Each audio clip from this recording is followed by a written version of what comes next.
Bueno, vamos a dar cierre a unas jornadas realmente, como lo veníamos charlando hace un rato, donde, y esto no es soberbia, poco importa la cantidad, sino la calidad que hemos tenido de los expositores. Y esa calidad tiene, en lo personal, una conectividad directa con la calidad de seres humanos, sin perjuicio de su condición como todos y cada uno de los paneles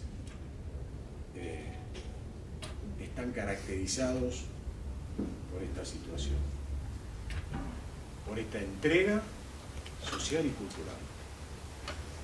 Por supuesto, el que le va a dar el lujo, el cierre a estas jornadas del Foro Federal son dos amigos personales, especialmente en el caso del doctor Mario Fera. Los voy a presentar y bueno, y después trataremos de moderar las preguntas, las inquietudes que ustedes puedan tener. Así que muchísimas gracias a ambos por volver a estar en San Isidro, nuestra casa. El doctor Marcelo Julio Navarro es abogado, doctor en Derecho Laboral por la Universidad de Buenos Aires, profesor de la Facultad de Derecho de la Universidad de Palermo, de la UBA, de Austral, de la UCA, de la Escuela Judicial del Consejo de la Magistratura del Poder Judicial de la Nación, de la Universidad Nacional del Nordeste, entre otras instituciones. Asimismo es director de la Maestría en Derecho del Trabajo de la UCES. Brevemente sus antecedentes profesionales: se desempeñó como secretario letrado de la Corte Suprema de Justicia de la Nación en la vocalía del doctor Guillermo López, a partir del 4 de octubre de 1994, y actualmente se encuentra a cargo de la Secretaría Judicial número 6 Laboral de la misma Corte Federal. Publicista, autor de muchos libros de gran aporte cultural, social, pedagógico y por supuesto jurídico, entre otros el control de constitucionalidad en la jurisprudencia de la Corte Suprema de Justicia de la última década, juntamente con Alejandra Bottoni, la recepción en el derecho argentino de las directivas de la OIT y del Mercosur en materia de policía del trabajo, permitidme decir excelente trabajo, en revista de Derecho Laboral, la facultad sancionadora de los jueces y la Convención Americana de Derechos Humanos junto con Mario Cámpora Hijo, audiencias públicas ante la Corte Suprema, libro de corte muy práctico, una instancia novedosa de participación pública, también con Mario Cámpora Hijo, tendencias jurisprudenciales actuales en torno al encuadre del personal contratado ad hoc en el sector público, característica de las remuneraciones en las relaciones laborales privadas y en el ámbito público según la jurisprudencia de la Corte Suprema de Justicia. Y mi amigo Mario Fera, vamos a usar este, es por supuesto presidente de la Cámara Nacional de Apelaciones del Trabajo, expresidente del Consejo de la Magistratura de la Nación. Aprendí algo ayer cuando me presentaron a mí un colega que está acá, diría que has actuado, ¿no? La palabra sí, ex no vamos. Sí, no vamos, ¿no es cierto? Era para abreviar. Exactamente. Bueno. Tampoco acá fuiste también secretario letrado de la Corte Suprema, director del Instituto de Investigación Judicial, UCES, y de la Maestría en Derecho del Trabajo, también en UCES, desde luego autor de infinidad de libros y decenas de artículos. Para nosotros, nuevamente lo quiero decir de corazón, es un orgullo cerrar este exitosísimo Foro Federal una vez más. Gracias a cada uno de ustedes, que es lo que justifica todo este esfuerzo. Así que ustedes deciden cuándo arrancan. Bien. Bueno, para mí también es un honor estar en este espacio, así que agradezco al Instituto Organizador de este encuentro, al Colegio de Abogados de San Isidro. Y sencillamente lo que queríamos plantear es, son temas vinculados con la relación de dependencia laboral. En el temario decía relación de dependencia, nueva visión. Y pensábamos que hablar de dependencia laboral es como volver a los rudimentos, porque es un instituto inicial del derecho del trabajo, la relación, el contrato de trabajo. Y siempre que uno quiere proyectarse hacia el futuro, es bueno que vuelva a las fuentes, ¿no? a lo rudimentario.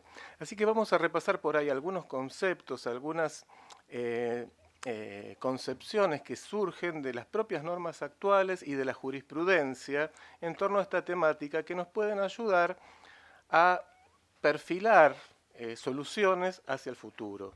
Esa es la idea de esta exposición, que vamos a tratar de hacerla lo más breve posible, dadas las circunstancias, el horario, la poca capacidad de atención que uno tiene los viernes a esta hora y después de días así intensos, ¿no? Así que bueno, rápidamente, ¿por qué hablamos hoy de relación de dependencia? ¿Por qué se nos plantea esto en este espacio, en este último día de este encuentro? Y yo creo que en realidad hay que centrarse en este hecho, que es la relación de dependencia, porque cuando hay una relación de dependencia se activa la protección que el ordenamiento jurídico prevé para el trabajo humano. Hay relación de dependencia, tiene que haber protección. Esa protección que sabemos que tiene la cúspide en la Constitución Nacional, artículo 14 bis, los tratados internacionales de derechos humanos, los convenios de la OIT y toda la normativa que ha sido dictada a partir de esta manda al legislador, que el trabajo en todas sus formas gozará de la protección de las leyes. Y sabemos que particularmente el trabajo en relación de dependencia tiene una protección más intensa que cualquier otro tipo de trabajo que se puede hacer en otras condiciones. El trabajo dirigido tiene una significación especial en cuanto a que necesita una protección especial. Podemos decir que la relación de dependencia es el centro de imputación de la protección legal y constitucional, con prescindencia del nomen juris que se utilice respecto del acto que le da lugar. Esto está en la ley, no es ninguna novedad. Pero también es con prescindencia de quien ejerza el rol de empleador, que actualmente la figura del empleador se suele ver desdibujada. A veces no se sabe quién es. Es una entidad, incluso que está en la virtualidad informática. Pero bueno, si hay trabajo humano, tiene que haber protección, porque así lo dice la Constitución, así lo dice el derecho internacional de los derechos humanos. Cuando hay un hecho laboral, el derecho del trabajo tiene que desplegarse, tiene que proteger. Y estos mecanismos de protección del derecho del trabajo sabemos que se componen de diversas herramientas. La primera es la normativa. Cuando hay un hecho laboral, hay una normativa protectoria. La Constitución, las leyes, las convenciones colectivas, los convenios de la OIT, etcétera. Que sabemos cuál es el contenido, ¿no? La protección integral de la persona, la salud, los derechos gremiales. Todo apuntando a que se responda al estándar de trabajo decente del que habla la OIT o del trabajo protegido que habla nuestro artículo 14 bis. O sea, el primer mecanismo de protección es el normativo. El segundo mecanismo o el segundo bloque de mecanismos de protección es la posibilidad que tiene quien desarrolla trabajo humano de acudir a una justicia especializada.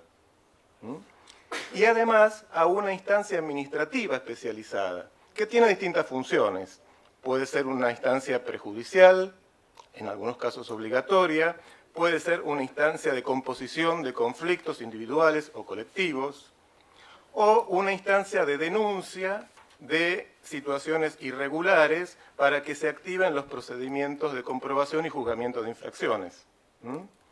Otro bloque de protección está dado por la participación real y directa de entidades gremiales y en entidades gremiales. Si hay una relación de trabajo, esto se tiene que suscitar, tiene que haber una protección gremial. Y en el plano, digamos, probatorio, adjetivo, procesal, tenemos algunos mecanismos, algunos medios técnicos jurídicos que también tienden a la protección de la relación laboral, como por ejemplo la inversión de la carga probatoria. Por eso es muy importante enfocarnos en el estudio de la dependencia laboral para poder desentrañar la verdadera naturaleza de las prestaciones del trabajo humano que son susceptibles de esta protección especial. Y esto no es fácil. Y uno se puede preguntar, ¿quién hace esto en general? Y constatamos que a veces lo hace la AFIP, cuando va a hacer una inspección. ¿Es la AFIP la que tiene que decir acá hay relación de dependencia? Otras veces lo hace la autoridad administrativa laboral en sus inspecciones, cuando se inspecciona. Lo hace regularmente el juez cuando le llega un caso.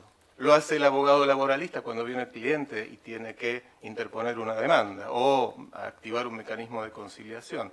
Pero los propios operadores del derecho del trabajo, los trabajadores sobre todo, a veces no tienen claro en qué estado está su situación laboral. ¿Qué son? ¿Autónomos? ¿Son cuentapropistas? ¿No? Por eso que me parece que es bueno volver a este rudimento, volver a esta figura.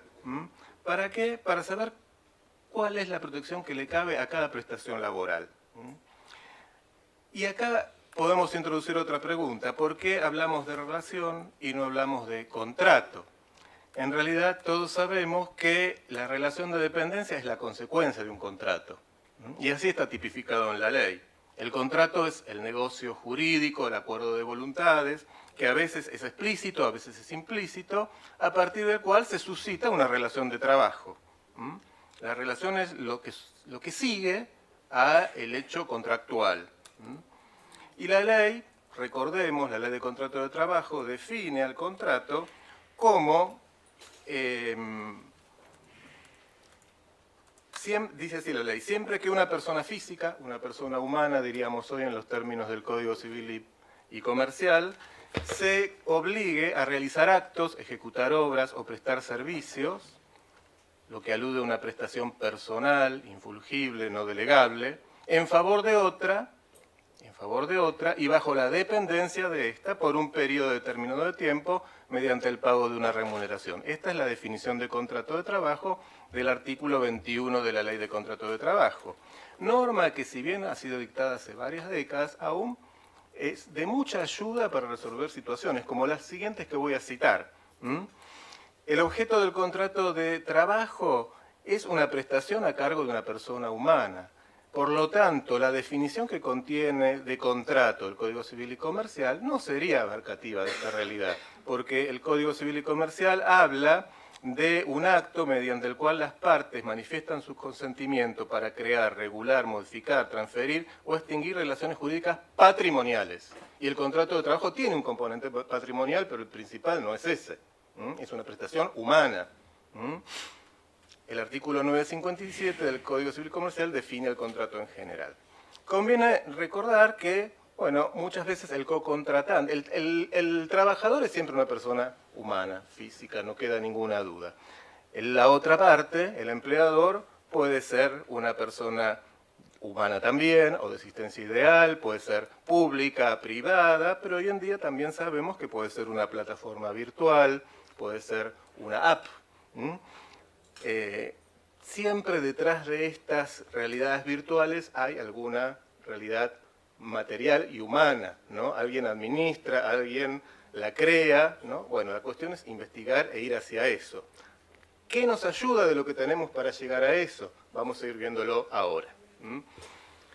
El contrato de trabajo, es importante subrayar, es de tracto sucesivo, de duración, no se agota en un solo acto, en principio. Los efectos se van prolongando durante el tiempo y tiene carácter normativo, quiere decir que lo que las partes no conciertan se regula por medio de la ley, ya está, es el orden público laboral. Conviene también recordar otra definición legal importante que es la de trabajo humano, que está en el artículo 4 de la Ley de Contrato de Trabajo, que se refiere a toda actividad lícita que se preste en favor de quien tiene la facultad de dirigirla mediante una remuneración. ¿Por qué es importante? Porque acá se acentúa esto de quien tiene la facultad de dirigirla, dirigir el trabajo, y es una facultad. Como facultad puede ejercerse o no, puede ejercerse con mayor o con menor intensidad y puede no ejercerse. Pero es importante que exista la posibilidad de ser ejercida. La ley define al contrato, decíamos, y también define a la relación de trabajo. No voy a hablar de los orígenes históricos de esto, todo ya lo hemos visto millones de veces, pero sí es importante recordar que la distinción fue sobre todo para separar el derecho del trabajo del derecho civil. y que no se utilicen figuras propias del derecho civil o del derecho comercial para el ámbito laboral, que en general constituyen un fraude a la ley laboral. Decíamos que la relación es la situación jurídica, es un hecho que se sigue después del contrato. Y es una situación que involucra actos, posiciones, normas, pero que tiene una naturaleza fundamentalmente fáctica. Comúnmente el contrato es el acto constitutivo de la relación de trabajo, pero ahí sabemos que hay situaciones en que no, como por ejemplo puede ser por imperio de la ley, por un acto administrativo que se impone una vinculación de carácter laboral. En esos casos no hay libertad, con lo cual faltaría un requisito para que se aplique el derecho al trabajo, y esas relaciones están regidas por otros ordenamientos. En el caso de los penados, la ley de la pena, ejecución de la pena privativa de la libertad, por ejemplo. Pero sabemos entonces que como regla la relación sigue al contrato. Y son dos conceptos que están unidos. No es que pueda haber relación sin contrato así nomás. Son muy pocos los casos en que no lo hay y las consecuencias están reguladas por la ley. Pero por lo común, contrato y relación van de la mano, digamos. Una se sigue de otra. ¿Qué dice la ley sobre la relación de trabajo en sí? ¿Cómo la define? Habrá relación de trabajo cuando una persona realice actos, ejecute obras o preste servicios, prestación infungible, personal, siempre estamos en este concepto. A favor de otra, no es para sí, es para otro. Bajo la dependencia de esta y en forma voluntaria, cualquiera sea el acto que le dé origen. Y acá viene una disposición normativa muy importante, la famosa presunción del artículo 23, que nos va a ayudar muchísimo para dirimir los asuntos grises, ¿no? Esas situaciones que no sabemos dónde quedan. El hecho de la prestación de servicios hace presumir la existencia de un contrato de trabajo, salvo que por las circunstancias, las relaciones o las causas se demuestre lo contrario. Sabemos que hay dos orientaciones de interpretación de esta norma, una que dice, una que sería más amplia, que simplemente hay que probar el hecho laboral, la prestación de servicios para que funcione la inversión de la carga probatoria. La clásica concepción de Fernández Madrid y de La Fuente, y otra restringida que dice que no solo hay que probar la relación de trabajo, sino que esta es en forma subordinada. La posición de Justo López, de Vázquez Vialar. Yo me inclino por la posición amplia. Yo creo que con solo probar el hecho laboral ya se invierte la carga probatoria, es el empleador el que tiene que probar, demostrar que las características, que las circunstancias demuestran que la relación era de otro tipo. Y entonces, ¿qué rasgos identifican a una relación netamente laboral de la que no lo es? Hay muchas actividades que pueden encuadrar en un caso y en el otro, sobre todo en el ámbito profesional. Podemos decir que el trabajo dependiente se caracteriza porque involucra prestaciones voluntarias a cargo de una persona humana. Esto no queda duda. Si no hay esto, no podemos avanzar. A favor de otro, que las recibe y se apropia de sus frutos o goza de sus frutos, ¿sí? Si es que existen, pero por lo menos tiene la posibilidad de dirigirla y la obligación de remunerar, entre otras obligaciones, ¿no? Lo esencial es que el trabajador pone su capacidad de trabajo a disposición de otro. A veces no hay prestaciones concretas, es estar a disposición, ¿no? Ya eso encuadra en una relación de dependencia. Y la doctrina española suele hablar de ajenidad, la inserción en una empresa ajena, la ajenidad en los riesgos, ¿sí? No se trabaja para sí, no se trabaja para sí, sino para otro, aunque indirectamente uno se beneficia. No son notas tipificantes de la relación de dependencia la exclusividad, sabemos, se puede trabajar para varios en relación de dependencia. Tampoco la regularidad o la continuidad, aunque como el contrato es de trato sucesivo, tiene que haber algún espacio de tiempo cubierto.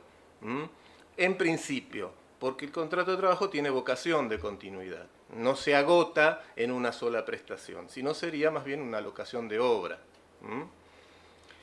Y fundamentalmente lo que siempre se subraya es que debe haber dependencia o subordinación, que en doctrina sabemos que se puede desdoblar o se puede dividir en económica, técnica y jurídica.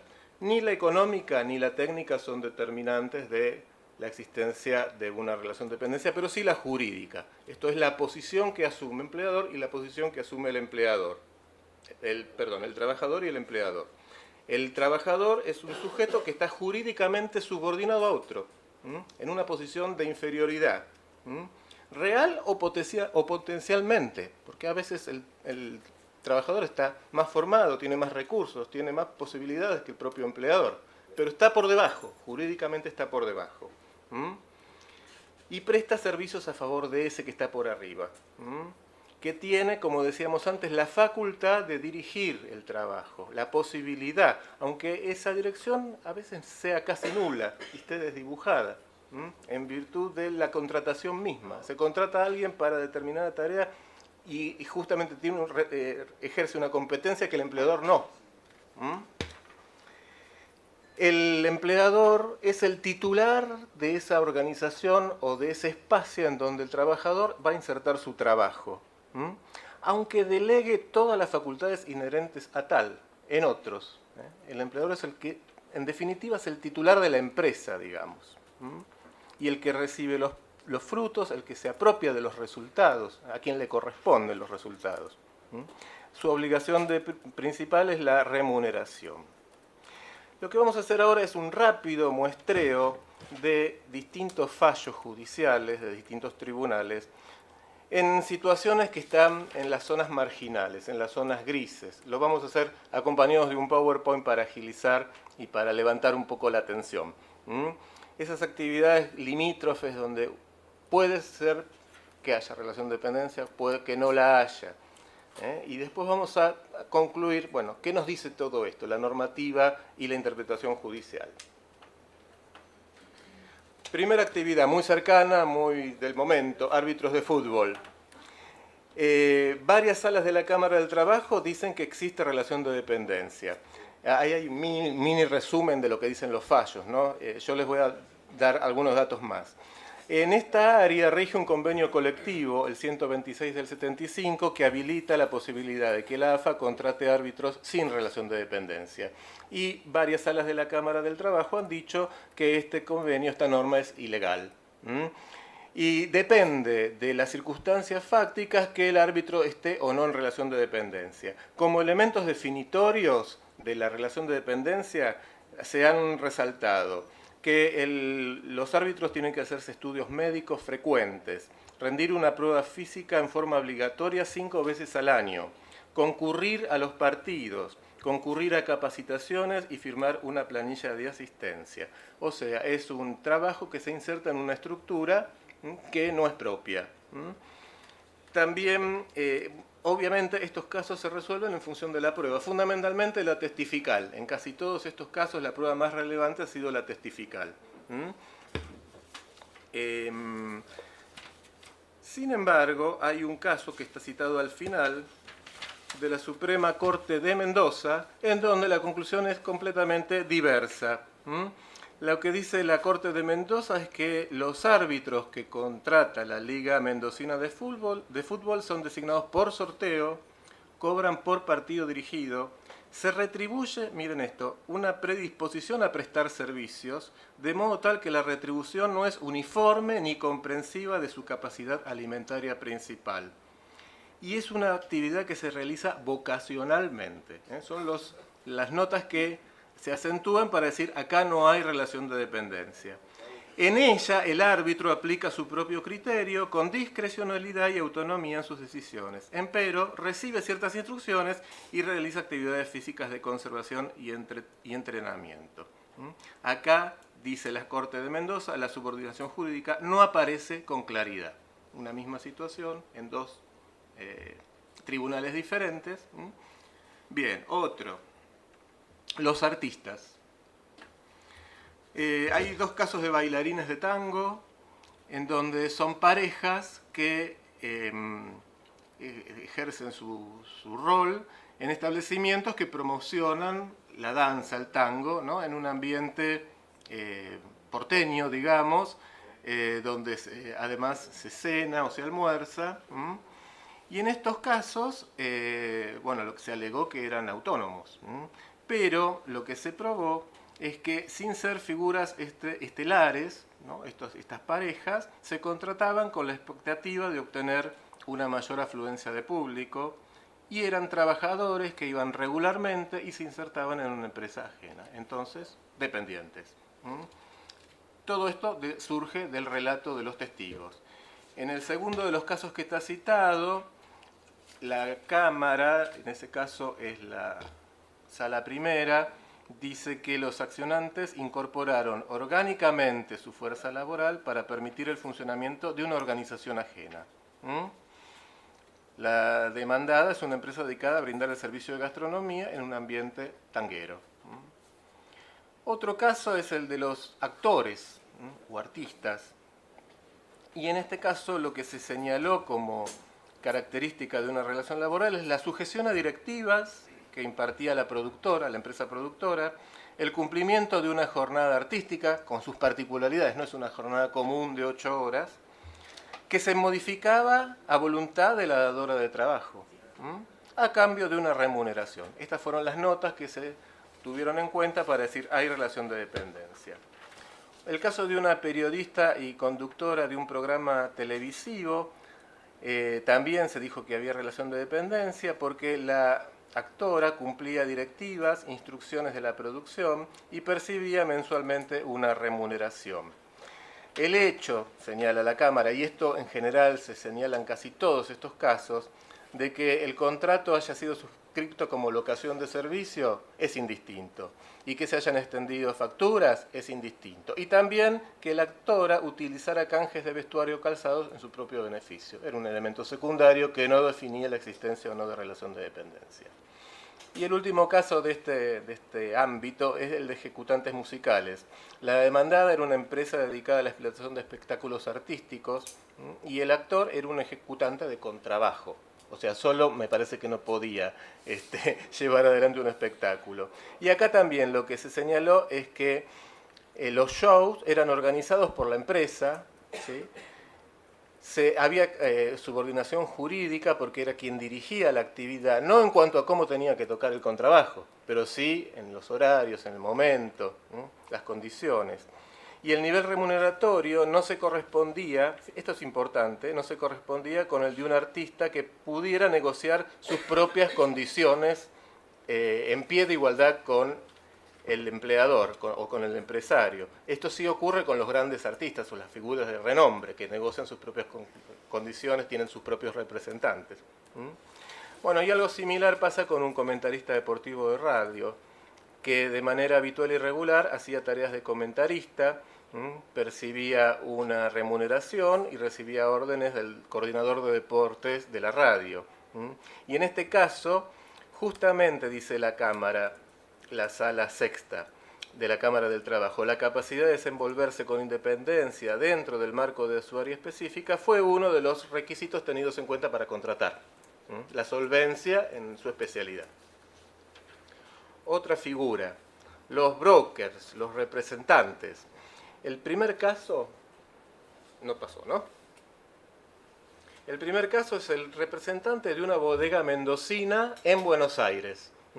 Era una persona que se dijo que que actuaba dentro de un contrato de agencia, sin relación de dependencia y sin obligación de cumplir horarios. Esta persona tenía su oficina en Buenos Aires y actuaba como representante de la bodega que estaba en Mendoza. Y lo que se percibió a partir de la evaluación de la prueba es que percibía sueldos y comisiones por ventas, se contactaba vía telefónica permanentemente o por mail con la bodega y se insertó en una organización empresaria ajena. El actor por sí mismo no podía desarrollar adelante una explotación. Y el otro punto que es muy frecuente es el de los productores de seguros, los brokers de seguros. En este caso hay una normativa específica, la Ley de Seguros, la 17418 y la 22400, que instituyen la figura del productor o agente institutorio. Y en este caso la ley no da pautas concretas sobre si pueden ser o no dependientes. Entonces todo va a depender de la prueba. En este caso lo que se percibió, a lo que se concluyó, es que había una prestación normal, habitual, en favor de la compañía de seguros, por lo cual esta persona no era autónoma, sino que era un dependiente. Otro caso. No importa. No importa. Vamos a ver que hay muchos casos de los que vamos a mencionar en que no hay un sueldo. Hay una comisión o hay parte de lo que se percibe. Otro caso es el de los Cádiz. ¿Paso? En estos casos, bueno, hubo muchas demandas contra el Jockey Club que tramitan en distintos juzgados, distintas salas de la Cámara del Trabajo. La mayoría de las salas concluyen que hay relación de dependencia. ¿Por qué? Porque el CADI pone su fuerza de trabajo a favor del club, acompaña a los clientes del club, hace tareas previas de limpieza y acondicionamiento, más las propias de los CADIs, tiene una regularidad en la prestación del servicio y no toma a su cargo ningún tipo de riesgo. La retribución, si bien es pagada por los golfistas, es fijada sobre una tarifa que determina el club. Esto es lo que algunos fallos recogen de la prueba. Pero este aquí que hay una sala de la Cámara, la segunda, que ante una situación igual o muy parecida, con una demanda contra el mismo club, dijo lo contrario. Los jugadores y los Cádiz se vinculan directamente. El club no tiene cabida en esa vinculación. Es el jugador el que marca las pautas de desenvolvimiento de la relación, no el club. El horario, la remuneración y las modalidades propias del deporte se rigen por las normas del deporte, no porque el club las imponga. Y el hecho de que al ingreso al club se le tomaran los datos al CADI es simplemente una medida de seguridad. En cuanto a la remuneración, en este caso no se probó fehacientemente que la tarifa la estableciera el club. Entonces ven que de acuerdo a la prueba que se produzca y a la valoración concreta que cada juez hace de ella, la solución puede ser diversa. Otro rubro que da mucho que hablar es el de los choferes de remises y taxis. Y hoy habría otros choferes también que podríamos pensar, bueno, cómo estos lineamientos nos ayudan para ver qué hay detrás. En general, en cuanto a los choferes de remises, la jurisprudencia concluye en que hay relación de dependencia. En el primero de los casos, la demandada organizaba la tarea del actor, controlaba y le pagaba a la vez que éste se encontraba incorporado a su organización. Si bien el actor era el titular del vehículo, ello fue una condición de ingreso, tener vehículo propio. Y también en este caso no se tuvo en cuenta, o no fue significativo, que el trabajador estuviera tipificado como locatario de obra. En este caso se dijo que había relación de dependencia. En general prevalece siempre la prueba testimonial para determinar el carácter de la relación, ¿no? En otro caso había prestaciones de lunes a viernes, 12 horas diarias, la retribución era quincenal y es un porcentaje de la remuneración, un 25%, pero eso no es óbice a que se considere un sueldo.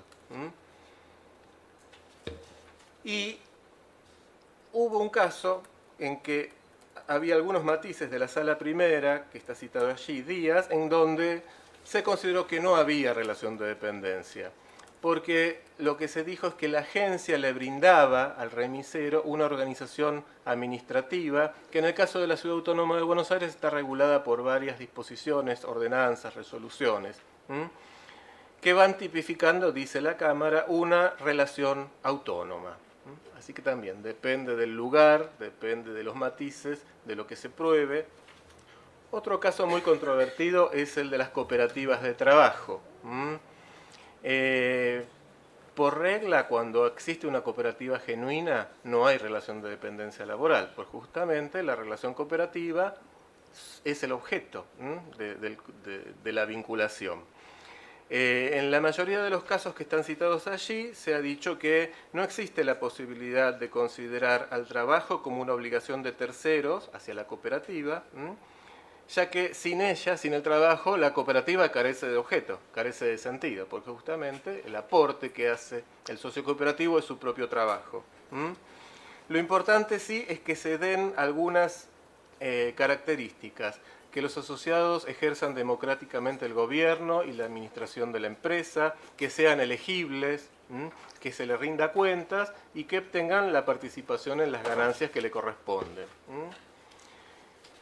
Hay allí citado un fallo, Morales, y otro más, Menela, en donde se dijo lo contrario, porque lo que se percibió en estos casos es que había fraude. La cooperativa se había constituido para burlar la ley laboral.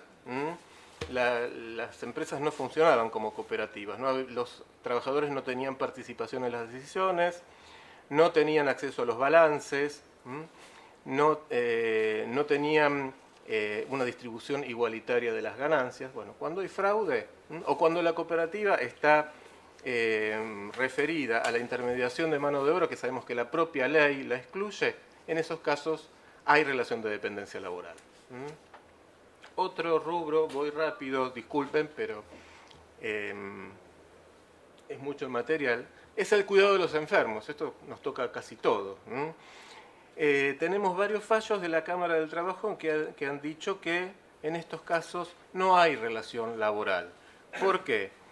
Porque no puede considerarse al demandado, que comúnmente es una persona física, una persona humana, a veces enferma justamente, no puede considerarse como una titular de una organización empresaria. Entonces, estos fallos ubican a esta tarea de cuidado de enfermos dentro del ámbito del trabajo doméstico. Hay un fallo de la sala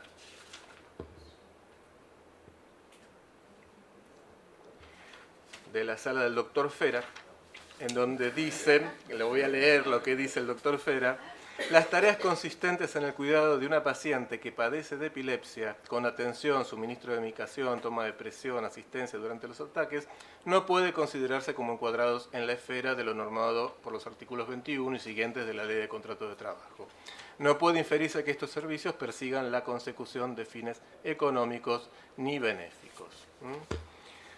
Ahora bien, hay un fallo muy interesante, que es el último que está allí citado, en que la Sala Séptima dijo que sí había relación de dependencia. Y le leo algunos trocitos del fallo que son muy significativos. Dice: en estos tiempos de la posmodernidad se ha configurado una especial valoración del denominado trabajo inmaterial. Una categoría importante del trabajo inmaterial consiste en el trabajo afectivo de la interacción y el contacto humano. El trabajo de cuidar a otro está estrictamente inmerso por completo en lo corporal, lo somático, y los efectos que producen son inmateriales. El trabajo afectivo puede entenderse mejor partiendo de lo que los análisis feministas del trabajo femenino han llamado el trabajo en el modo corporal.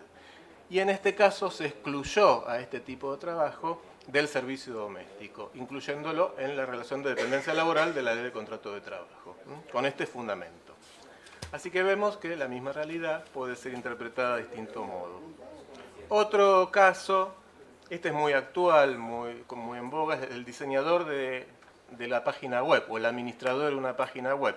En este caso era una persona que coordinaba y redactaba blog en las redes sociales con contenidos web para dos marcas de anteojos que están en vigor en el mercado.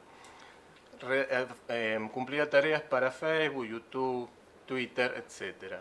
Y acá se alegó que era una actividad independiente, que se hacía de modo propio, ¿no?, bajo el propio riesgo. Sin embargo, La Cámara del Trabajo sostuvo que no, en virtud de la prueba, que ni el lugar de trabajo, el incumplimiento de horario, la falta de exclusividad eran notas que debían tomarse en consideración cuando hubo una prestación de servicios personales infungibles a favor de otro, que es lo que tipifica la relación de dependencia. En el caso de la editora de una revista, que era la revista Club del Vino, también se había opuesto como defensa a la existencia de relación de trabajo que la persona esta facturaba, era monotributista, todas situaciones que sabemos que no tienen peso. Y acá la Cámara habla concretamente de la primacía de la realidad. Si bien, dice la Cámara, en la especie las notas que caracterizan al contrato de trabajo pueden ser desdibujadas, pueden aparecer desdibujadas, la falta de un horario fijo y determinado, la flexibilidad en el cumplimiento de las jornadas de trabajo y los notables rasgos de autonomía en el despliegue de la labor, ello no impide la calificación laboral del vínculo. Este es uno un poco gracioso. La encargada de un baño de un teatro muy importante de la Argentina demandó al gobierno de la ciudad por...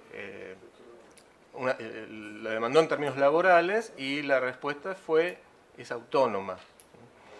Y acá lo que dice la Cámara es que no es posible que una actividad cultural significativa y que tiene una extensión temporal importante, como es la ópera, como es el espectáculo público, se desarrolle sin empleados que mantengan el aseo de los baños. En este caso, se dijo, hay relación de dependencia. Otro tema que siempre queda en la zona gris es el de los familiares. En algunos casos, que vamos a citar, se consideró que no hay relación de dependencia. El primero es el caso de una administradora, recepcionista de pasajeros y encargada de la limpieza de las cabañas, de un predio con cabañas de turismo, que era la conviviente o la concubina del dueño de las cabañas. Bueno, en este caso se probó la vinculación de familiaridad y se dijo, bueno, acá está la causa, la circunstancia, lo que hace excepción a la regla. En el mismo sentido está el del Tribunal del Trabajo de la Barría, de la Corte Suprema de Buenos Aires, y en el caso del hijo, que está citado al final, era un caso muy particular porque era una persona que trabajaba en un almacén familiar. Cuando fallece el padre, el titular del almacén, demanda a su madre y a sus hermanos, ¿no?, por una supuesta relación laboral. Y las pruebas demuestran que en realidad el trabajo era de tipo familiar, que esta persona además tenía su propio almacén y cumplía trabajos para otros, con lo cual acá también se hizo excepción a la inversión de la carga probatoria y de la regla del artículo 23. Otro caso que trae mucha cola es el de los fleteros, ¿no? Si hay relación de dependencia. Acá hay una ley del año 96, la del transporte automotor de cargas, que tipifica a los fleteros como autónomos. Bueno, pero la jurisprudencia dice, si hay prestaciones personales, infungibles y onerosas de una persona física por cuenta de otra, hay relación de dependencia, aunque lo quieran encuadrar en una ley que dice que no lo hay, que no la hay. Y en este caso no surgía que el actor fuera titular de una organización. Si bien facturaba, la facturación era consecutiva, todos los meses era el número que seguía de la factura, ¿no? Y el vehículo era propio, pero fue también el requisito para ingresar a la empresa. ¿Qué pasa si la factura hubiese sido todos los meses, pero no por relativa? Puede pasar lo mismo. Es una cuestión de valoración, no es significativo. El facturar a varios. Sí, seguro. Por supuesto, por supuesto.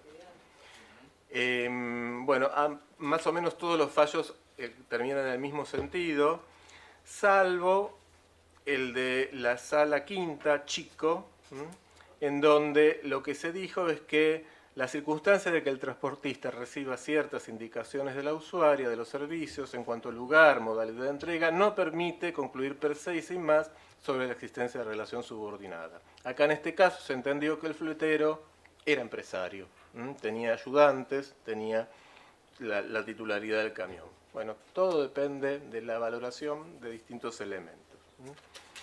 Y hay uno de un auxiliar del fletero de la Corte de Mendoza, en donde acá la cuestión era más complicada, porque Sosa, el actor, era auxiliar de un fletero, que a su vez era contratado por Vertiente Express, una empresa, que a su vez era en quien se había tercerizado el servicio de encomiendas de Andesmar, de la empresa de transporte.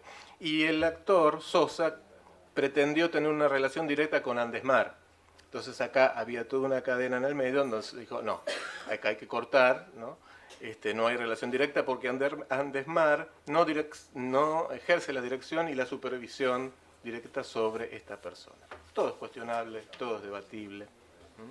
Otra actividad es la del guía de turismo. En este caso, las tareas eran discontinuas pero bastante regulares, porque la persona estaba siempre a disposición de la empresa, recibía pasajeros en el aeropuerto, la actividad se incrementaba de jueves a domingo, claro, los fines de semana. Y por ese motivo se le daba un franco cada 4 domingos. Si bien era discontinua y no era exclusiva, la justicia determinó que había relación de dependencia. Y en este caso dijo concretamente, la relación se encontraba disfrazada bajo una supuesta prestación de servicios freelance, siendo que era laboral. Ahí tienen, este Power va a quedar, si necesitan después tener los datos de todos los fallos que están citados, lo pueden pedir. Otro caso, operador de sonido, era una persona que trabajaba por una universidad, en donde se le atribuyó que era una tarea de tipo autónomo. Cada vez que había un evento y había que hacer esto, se manejaba por sus propios medios y, sin embargo, la justicia dijo que la presunción del artículo 23, la universidad no la pudo desvirtuar, porque en realidad esta persona trabajaba específicamente para ella, sin empleados, y con regularidad. Otro caso muy importante, las pasantías. Esto siempre es complicado.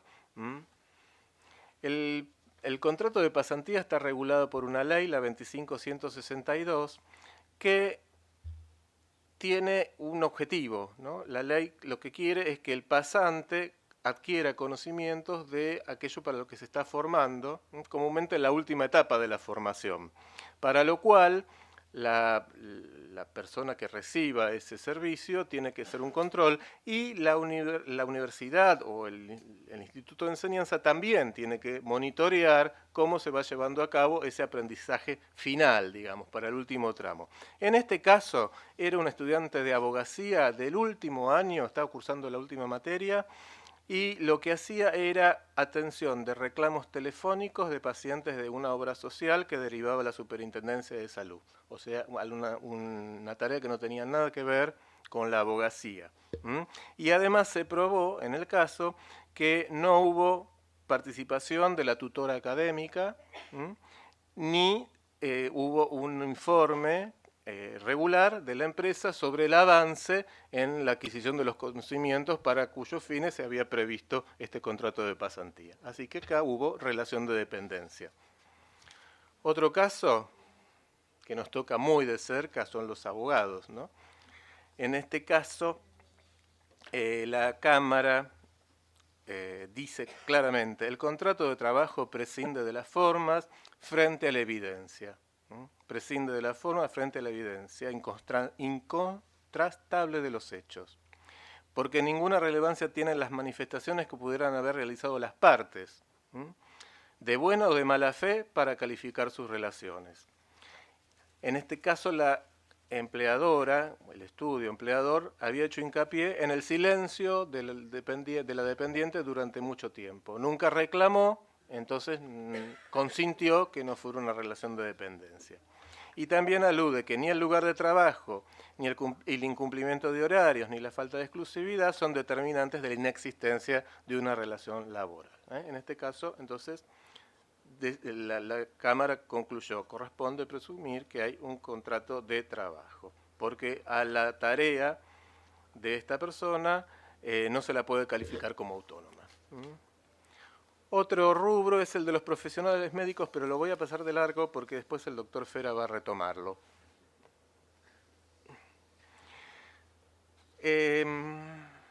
Estos son profesionales del área de la medicina, pero no son específicamente médicos. Y acá vemos el caso de una oftalmóloga que trabajaba para PAMI en un hospital. Prestaba servicios en la institución, ¿sí? Facturaba para PAMI, ¿sí? Quien pagaba, digamos, la retribución era PAMI. Y además, PAMI proveía los insumos, los recetarios, los medicamentos. En este caso, se dijo, acá es la inserción en una empresa ajena, hay relación de trabajo. El otro caso, el que sigue, es de una odontóloga de PAMI. Pero acá hay un matiz. La odontóloga prestaba sus tareas en su propio consultorio, a la par que lo hacía para otras obras sociales, y además podía delegar su tarea en otro profesional, o sea, no era infungible. En este caso no se dan las notas de la relación de dependencia. Y el tercer caso que está citado allí es muy particular, una óptica contactóloga, este proviene de la Suprema Corte de la Provincia de Buenos Aires. En este caso era una óptica contactóloga que trabajaba en un negocio de óptica en la localidad de San Martín. El Ministerio de Trabajo hace una inspección en ese negocio y advierte que hay empleados en negro. Inicia un sumario administrativo para poder aplicar una sanción por ese motivo. La mujer esta, la óptica contactóloga, va a declarar al sumario presionada por los empleadores y dice que ella era autónoma, que iba muy pocas veces a requerimiento, que facturaba, y el Ministerio de Trabajo no le creyó. No, desestimó la declaración testimonial, le aplicó la sanción a la empresa y todo esto no había sido valorado oportunamente por el Tribunal del Trabajo, por lo cual la Suprema Corte de Buenos Aires revoca la sentencia y dice acá hubo relación de dependencia, todo esto surge de las declaraciones de los testigos. Interesante el caso. Otro caso, ya voy terminando, es el de los residentes médicos. La residencia médica, parecido a la pasantía, tiene un objetivo concreto, que es acreditar los requisitos previos a la especialización conforme a los programas universitarios. Es requisito sine qua non para ejercer tener la residencia. Y en este caso, para tener el título de posgrado hay que pasar por esta instancia. Por lo tanto, si se acredita que ese es el objetivo, no hay relación de dependencia laboral. Y esto es lo que dijo la Cámara en estos casos concretos. En uno se cita expresamente la Ley 12.127 que crea el Sistema Nacional de Residencias de Salud. Es completar la formación para tener un título de posgrado. En estos casos no hay relación de dependencia. Otro caso que trae también mucha cola, y antes algo se mencionó, es el de los talleristas.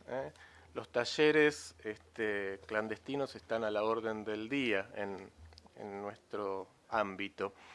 Y acá se trataba de una demanda de justamente un tallerista, un intermediario. La Cámara dice, la ley 12.713 incluye tanto a los talleristas, calificados de pequeños empresarios, como a los operarios a domicilio. Hay como dos categorías, como dos figuras. Y la Cámara dice, si es tallerista, no hay relación de dependencia. Si se acredita que es un operario, que trabaja en forma subordinada, sí lo hay. En general, tanto los talleristas como los operarios están en relación de dependencia de alguien, a veces desde una marca, con lo cual hay que tener mucho cuidado con esto. El último caso del que voy a hablar es un fallo de la Corte sobre trabajo benévolo o voluntariado. Es un fallo desde este año, de abril de 2018. En este caso se trató de una persona que para recuperarse de una adicción ingresa a una ONG, Remar. Ingresa con su familia, con su esposo y con sus hijos a hacer el tratamiento. En el curso de este tratamiento comienzan a brindar tareas sociales dentro de este marco, tareas de voluntariado para ayudar en tareas sociales sobre todo. A la par que esta persona se congregaba en una iglesia y tenía una dignidad eclesial, era diaconisa en la iglesia, es una confesión cristiana. Y la Cámara dijo, acá hay relación de dependencia. Todo este trabajo se hizo en función de un contrato de trabajo. Pero, en primera instancia, la demanda había sido rechazada, sobre todo sobre la base de los testigos, que decían, no, esto es un voluntariado, eran compañeros los testigos de los actores, sí, de la actora, y todos afirmaban que no, que eran tareas que se hacían como retribución al servicio que le prestaba la propia institución para la recuperación, ¿no? Y que lo que se ganaba se repartía entre todos en forma equitativa, el auto que existía lo usaban todos para la finalidad propia social de esta institución.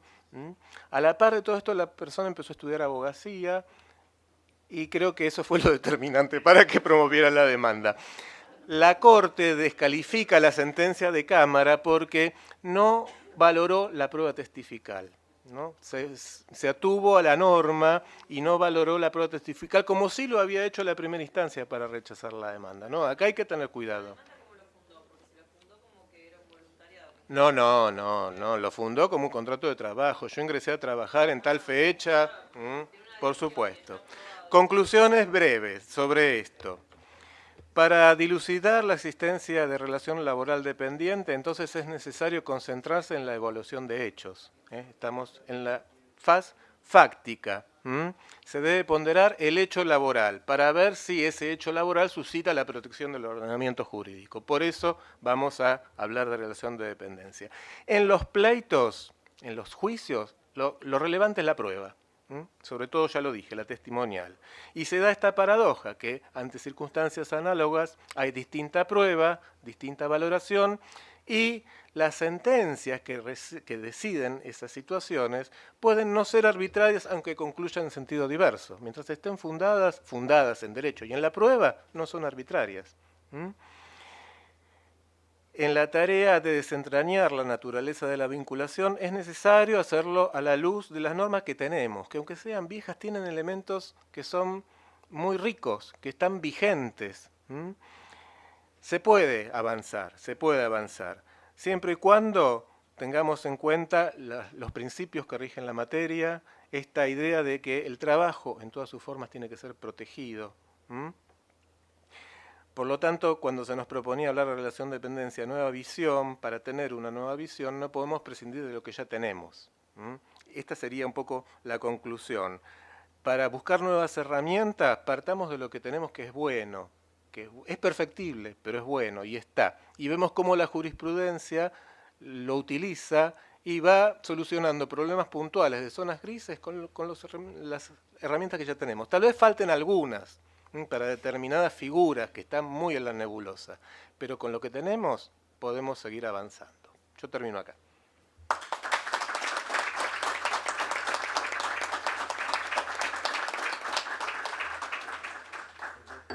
Y después sí, al final, las consultas, preguntas y demás.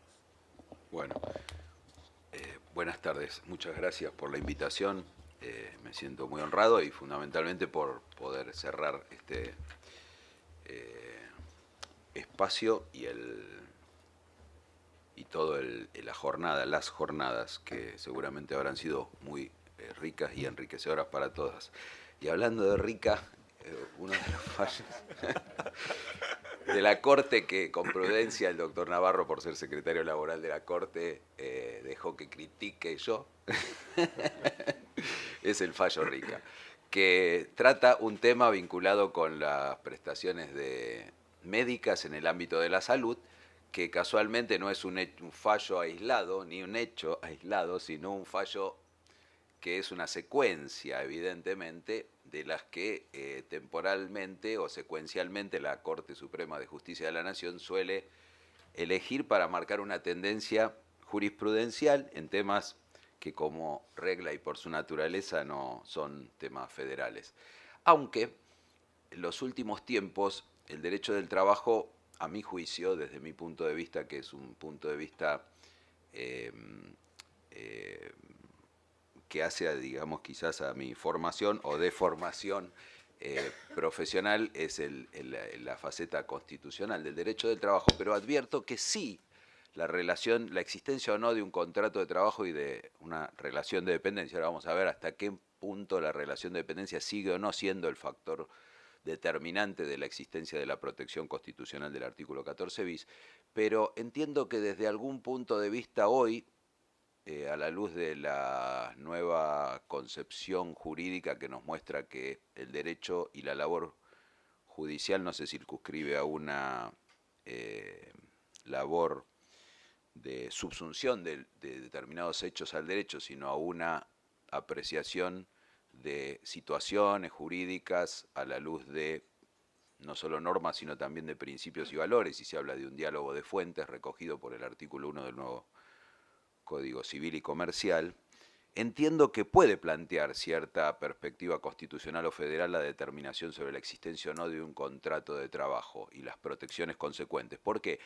Porque determinar a partir de hechos y normas, valores y principios, si una relación jurídica es o no encuadrable en una relación dependiente o un contrato de trabajo, la pone o la saca de la protección constitucional del artículo 14 bis, si entendemos el artículo 14 bis como lo viene entendiendo la doctrina desde su incorporación a nuestro ordenamiento jurídico, es decir, que fundamentalmente las normas del artículo 14 bis protegen el trabajo prestado en relación de dependencia. Entonces, desde esa perspectiva, considerar que alguien no es trabajador dependiente y que eso implica sacarlo de la protección del artículo 14 bis, tiene un matiz constitucional o federal en nuestro país, porque en definitiva es la desprotección. Entonces, bueno, los casos Rica, resuelto por la Corte recientemente, sobre el caso de un supuesto que seguramente todos conocemos, en mayor o menor medida, de un neurocirujano del Hospital Alemán, a quien había sido reconocida en las instancias ordinarias por los jueces de la causa la relación laboral, y la Corte entendió que no había relación laboral. Y ahora voy a decir por qué lo planteo de una manera tan simplista, ¿no? Porque los fallos de la Corte tienen que ser analizados con un poco más de especificidad. Pero bueno, las razones del tiempo breve que tenemos hacen que debamos analizar las cuestiones con una óptica un poco más simple para presentar los fallos estos a la luz de lo que voy a considerar más adelante, que es el futuro de la visión del derecho del trabajo y del objeto del derecho del trabajo. La Corte Suprema resolvió recientemente el caso Rica en una línea jurisprudencial similar a la que resolvió hace 3 años el caso Cairone, que no se trató de un neurocirujano, sino de un anestesista. Aunque paradójicamente, cotejando ambos fallos, provenientes del mismo tribunal, advierto que provienen de distintos ministros. Y eso muestra, de alguna manera, también una visión o un casuismo al que nosotros no tenemos que tomar como determinante a la hora de encuadrar hoy una situación jurídica dentro o fuera del derecho del trabajo. ¿Por qué? Porque los jueces que formaron la mayoría en el caso Cairone, bueno, uno de ellos es disidente en el caso Rica, que es el doctor Maqueda, y la Corte cambió de composición también entre un fallo y otro. Las notas tipificantes de ambos casos que hacen una resolución similar de parte del mismo tribunal es que frente a dos profesionales del universo de la salud, en un caso un anestesiólogo, Cairone, y en el otro caso un neurocirujano, Rica, es que no hubo por parte de los tribunales ordinarios, al determinar la existencia de una relación laboral, el tratamiento adecuado de la cuestión de acuerdo con las normas aplicables y los hechos de las constancias de la causa. ¿Cuáles son las constancias de la causa y las normas aplicables que generaron estos pronunciamientos de la Corte, y cómo se relaciona esto con lo que dijo el doctor Navarro, con quien nos pusimos de acuerdo sobre los temas a tratar para que no se superpongan? Bueno, el tema es el siguiente. El análisis que, con la riqueza que hizo el doctor Navarro de las normas y de la jurisprudencia y hasta la actualidad, quizá más importante en el tema de la relación de dependencia, nos muestra las categorías tradicionales como son objeto de análisis y estudio por la jurisprudencia argentina, por los tribunales que ejercen cierto liderazgo en Argentina, la Cámara Nacional de Apelación del Trabajo y varios de los tribunales superiores o cortes supremas provinciales. Y nos muestran categorías conceptuales tradicionales, es decir, la típica relación de dependencia prevista por la Ley de Contrato de Trabajo como reglamentación general del texto constitucional del artículo 14 bis y hechos que se dan en determinadas actividades o situaciones jurídicas muy diversas, porque la verdad que yo repasando toda la casuística me parece muy valiosa, y la conclusión también, que en definitiva se trata de valoración de hechos a la luz de pruebas, generalmente testimoniales, y con sentencias que muchas veces no son, como vimos en los casos, concordes, sino fundadas en un sentido o en otro. Ahora, este universo nos muestra un derecho del trabajo que tiene categorías conceptuales definidas por la ley y una apreciación judicial que si tuviéramos que hacer una apreciación general de lo que acaba el doctor Navarro y que yo iba siguiendo a medida que lo iba analizando, yo diría que la jurisprudencia de nuestro país es más bien de carácter expansivo respecto de la apreciación y afirmación sobre la existencia de una relación laboral protegida por las normas constitucionales e infraconstitucionales de trabajo. Expansiva. ¿Qué quiero decir con esto? Que tenemos en general una jurisprudencia que reconoce en la mayoría de los casos una relación de tipo laboral encuadrable y protegida por las normas constitucionales e infraconstitucionales. Salvo determinadas actividades, como se señalaba, como bien señalaba el doctor Navarro, que yo marqué, por ejemplo, el caso del voluntariado, el caso de los cuidadores de enfermos, y acá entra el caso de los fallos de la Corte, esto que elegí tratar yo, el caso de los profesionales de la salud. Bueno, ¿por qué la Corte dice que los profesionales de la salud no serían trabajadores en relación de dependencia o encuadrables en las normas protectorias? Bueno, por las particularidades o singularidades de la actividad de que se trata y de la intervención de terceras instituciones que de alguna manera muestran que esas particularidades o singularidades de la relación acentúan los rasgos de autonomía de los prestadores de servicio. Esto, digamos, para analizarlo con pocas palabras, en muy pocos términos y de acuerdo a la comprensión que yo puedo hacer de los dos casos. ¿Qué mensaje nos transmite la Corte en esto? Bueno, yo creo que fundamentalmente uno se puede poner una actitud de compartir o criticar esto, pero creo que se trata del Tribunal Supremo del país. Como todos sabemos, nuestra Corte Suprema es un doble tribunal en uno, digamos, por un lado es un tribunal constitucional y por el otro lado es un tribunal de última instancia, y es decir que esto quiere decir que su jurisprudencia debe ser respetada y tomada en cuenta como pautas que van marcando ciertas tendencias, aun cuando podamos suponer que no se trata específicamente de una materia federal. Pero sí hay una tendencia de la Corte que quizás yo, si lo tuviera que expresar en una palabra, diría es una alerta de la Corte, es una señal de alerta. ¿Señal de alerta sobre qué? Bueno, creo que es una señal de alerta o una invitación que nos pone la mirada en el objeto actual del derecho del trabajo y quizás en el objeto futuro del derecho del trabajo. En un escenario nacional, regional y quizás mundial muy cambiante del derecho del trabajo. Hoy podemos decir que atravesamos una de las tantas crisis a nivel mundial sobre el objeto del derecho del trabajo. El derecho del trabajo, como todos sabemos, quienes estamos acá, que es una disciplina autónoma dentro del ordenamiento jurídico y del conocimiento jurídico, que según los autores podemos reconocer que tiene 100 o 200 años, digamos, según los rasgos de autonomía de la rama jurídica respecto de otras ramas del derecho público y privado, pero lo cierto es que hoy nadie discute la autonomía del derecho del trabajo. Pero lo que década tras década se viene discutiendo es cuál es la delimitación del objeto del derecho del trabajo. Y cuando uno analiza los estudios quizás más importantes que se hicieron en los últimos años, y lo tuve que hacer, bueno, elegí hacerlo a la luz de a partir de una invitación de la Asociación Argentina de Derecho del Trabajo para ser ponente en el último congreso de la asociación, que se hizo hace poco, más de un mes en la ciudad de Santa Fe, en la ciudad de Rosario, perdón. Rosario Santa Fe, ahí se me fue el Santa Fe. Santa Fe, acá estuvo la doctora Derderian.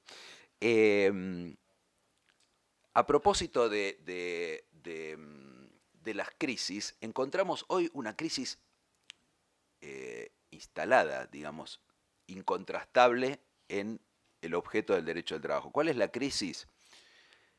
Y es una crisis recurrente de la que ya hablábamos hace por lo menos 20 o 30 años cuando surgió el fenómeno de la mundialización de la economía. Es decir, ¿cuál es la dimensión con la que enfocamos el objeto del derecho del trabajo? Debe ser amplia, debe ser restrictiva, debe quedar librado al concepto de dependencia, debe ser asociado con otros conceptos.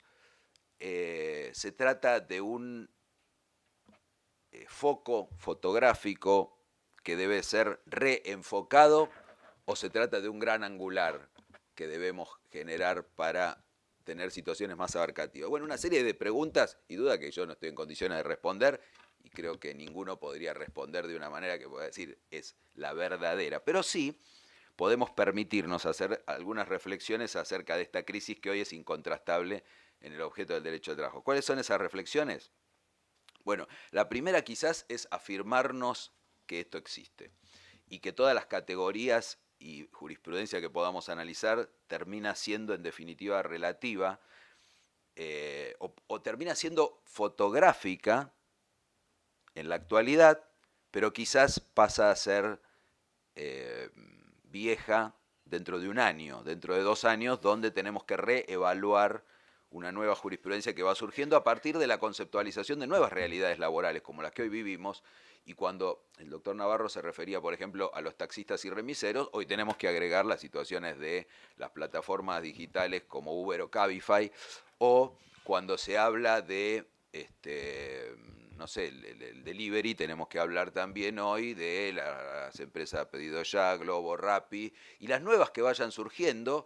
Y podemos proyectar, así como la Corte enfoca el ámbito de la salud, sabemos que seguramente la jurisprudencia va a pasar a enfocar en muy poco tiempo más ámbitos como todos los que hacen al desarrollo tecnológico, ámbitos de la construcción que va cambiando en sus modalidades permanentemente, y podemos así hacer un repaso de todo lo que va generando los cambios vertiginosos que se van dando y que muchos de esos no los vemos en Argentina, pero basta con que viajemos a países desarrollados para que veamos que cada vez hay menos personas en los puestos de trabajo donde habitualmente estaban llenos de personas. Bueno,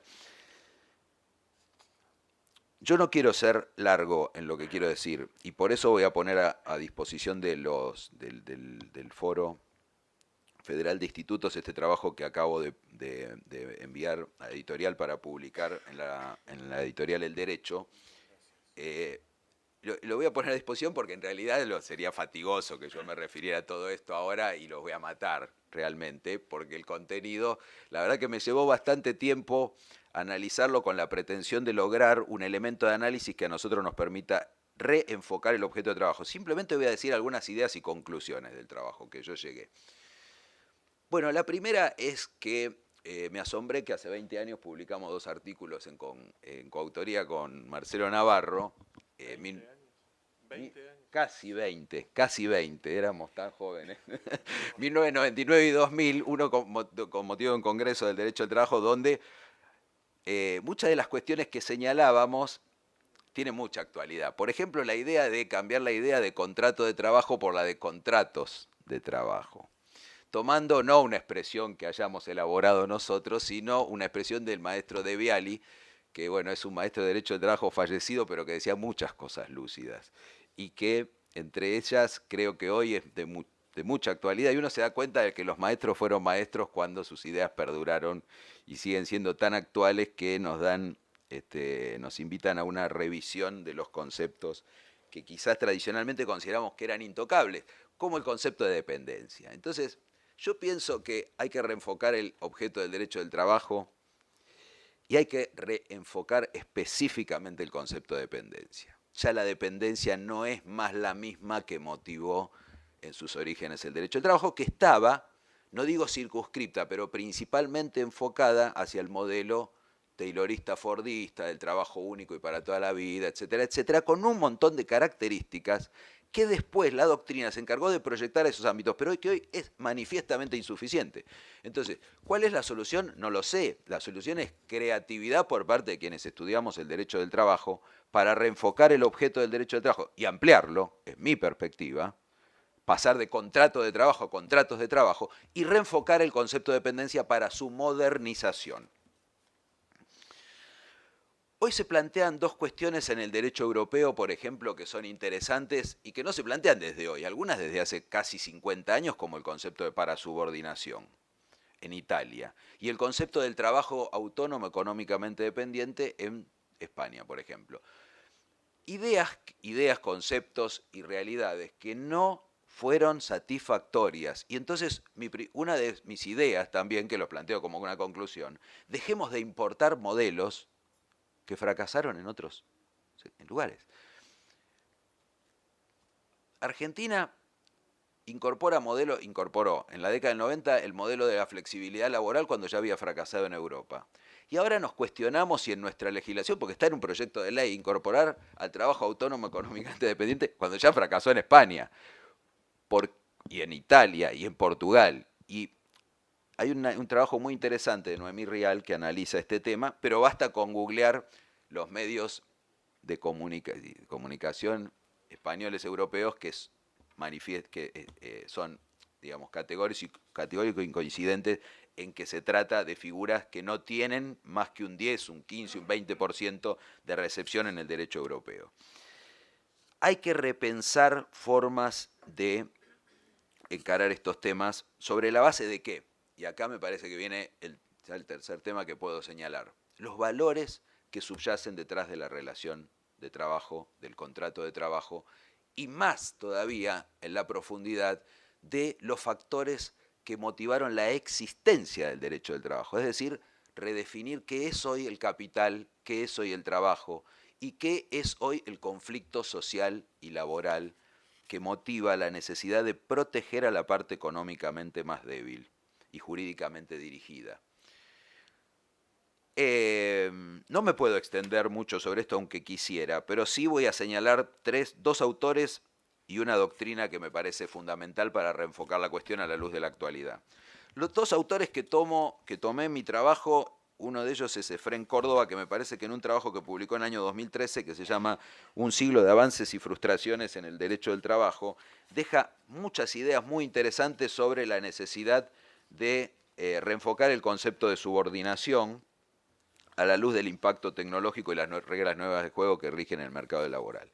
Y otro trabajo es el de Óscar Hermida Uriarte y Óscar Hernández Álvarez, del año 2003, que se llama Crítica de la subordinación, porque tratan de conjugar la tutela laboral clásica, pero reinterpretarla, ellos dicen con dos palabras interesantes, que son agresividad y creatividad.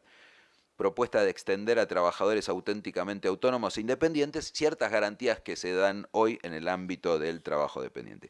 Y finalmente, lo que me parece más importante por su coherencia, por su duración y por su plena actualidad, la doctrina social de la Iglesia. Encontré conceptos únicos en la doctrina social de la Iglesia, modernos, que voy a repasar muy brevemente, pero desde la encíclica Rerum Novarum, a fines del siglo pasado, que introduce por primera vez un análisis del conflicto social en serio y equilibradamente, y que le puede ser considerada esta encíclica como, estamos hablando del año 1891, como la denominada Carta Magna del Catolicismo Social, aparecen las primeras ideas de la propiedad del trabajo, del capital, de la intervención del Estado y de las asociaciones. Pero la labor de la Iglesia no se termina en 1891, porque en el año 1931, con la encíclica Quadragésimo Anno, se introduce por primera vez el principio de subsidiariedad según el cual el Estado debe intervenir en la relación entre los particulares, en esto de que es necesario regular lo que también aparece por primera vez en la doctrina social de la Iglesia, que es el concepto de justicia social, que hoy nos parece algo digamos, todos manejamos determinados conceptos como si fueran todos lo mismo, pero esto tiene un sentido histórico y tiene un sentido coherente dentro de una doctrina que fue avanzando a medida que fueron reinterpretándose las realidades sociales de una manera tal que tenemos que entender,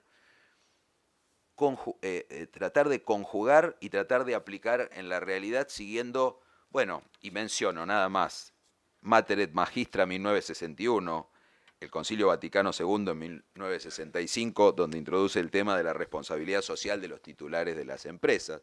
La encíclica Populorum Progressio, donde marca en el año 1967 el problema que se genera entre la riqueza y la pobreza de determinados países, que influye directamente también en temas de exclusión social, que son temas muy actuales.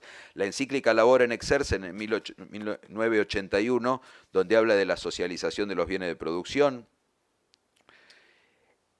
y la encíclica ya de Juan Pablo II, Centesimus Annus, en 1991, donde ya tras la caída del comunismo y del muro de Berlín, plantea el nuevo escenario y los nuevos desafíos que plantea el capitalismo como modo de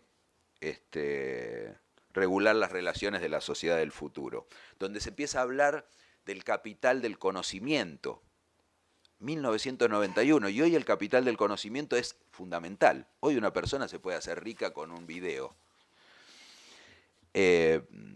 incontrastablemente así. Y llego hasta la encíclica Laudato Si, donde el Papa Francisco plantea conceptos interesantísimos de hoy en día sobre la necesidad de que haya trabajo para todos, que es, me parece, uno de los grandes desafíos, si no el gran desafío de la actualidad. Cómo pensar el derecho del trabajo de un modo inclusivo.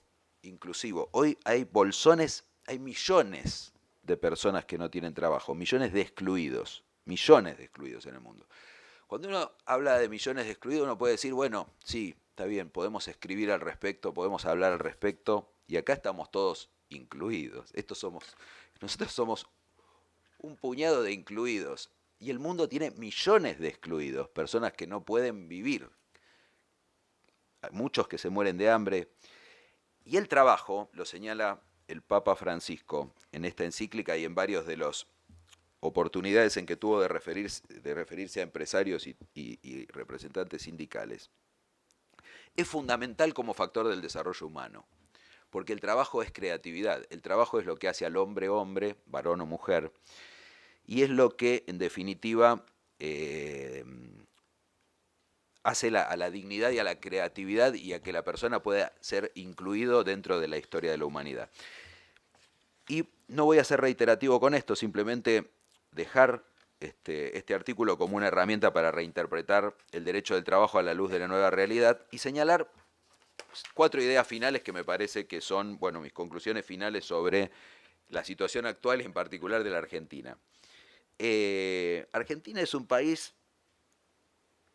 en muchos aspectos, como reconocen muchos de los actuales pensadores, a quienes yo escucho, respeto y trato de seguir, es un país anómico. Argentina es un país anómico, somos un país anómico. En el sentido de la falta de normas o de la falta de normas adecuadas, o del incumplimiento de las normas que existen. O sea, tenemos los dos problemas, un combo explosivo. O sea, Argentina es un país donde puede haber inflación con recesión, por ejemplo, y también puede haber anomia en los dos sentidos. Falta de normas y que haya normas que no se cumplen. Entonces uno ve, por ejemplo, algo que comentaba, una empresa como Rappi, en la capital federal, no sé si, bueno, acá en San Isidro existe, no lo sé, bueno, en los grandes centros urbanos de mayor población, que ofrecen un servicio de comida a domicilio de 35 minutos. Y si el trabajador, y ya estés prejuzgando, llega en el minuto 36, el servicio es gratis. Y el que pierde es la persona que lo trajo, el prestador. La ciudad de Buenos Aires me convocó, entre otras personas, para diseñar un régimen normativo que pueda regular las plataformas digitales. Y yo creo que, bueno, yo por supuesto que en todo lugar donde me llaman y puedo aportar una idea, la aporto. Pero a mí me parece en ese caso importante para, si es el Estado administrador, el Poder Ejecutivo, en este caso de la Ciudad de Buenos Aires, tiene que regular una situación, es preferible usar categorías conceptuales que no impliquen una conceptualización jurídica determinada y hablar de prestadores. Después que los jueces o la FIP o la Autoridad Administrativa del Trabajo vamos a ser los que digamos si son trabajadores o no. Pero no puede razonablemente ofrecerse un servicio de que en 35 minutos traiga una comida a domicilio si eso va a implicar que la persona para poder cobrar tenga que violar normas de tránsito o poner en riesgo su propia vida para llegar. Una cosa absolutamente ilógica que entonces vamos a las conclusiones y con esto termino. Primero, es necesario regular las prestaciones que involucran el trabajo humano. ¿Por qué? Porque la anomia es volver al estado de la precibilización en el derecho del trabajo. Simplemente, dejar que esto sea la ley de la selva. Es necesario regular. Obviamente, con una mirada protectoria de las situaciones que expresan trabajo humano, prestado por personas físicas o humanas.